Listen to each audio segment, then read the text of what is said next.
ist die erste Pflicht erfüllt. Dem Schöpfer haben wir gedankt.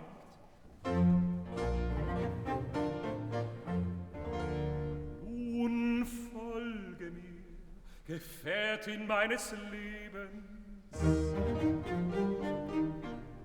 Ich leite dich, und jeder Schritt weckt neue Freud in unserer Brust, zeigt Wunder überall.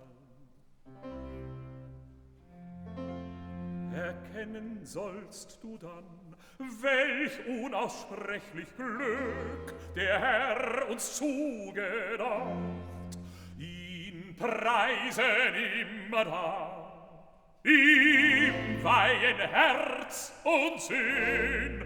Komm, komm, folge mir, folge mir, ich leite dich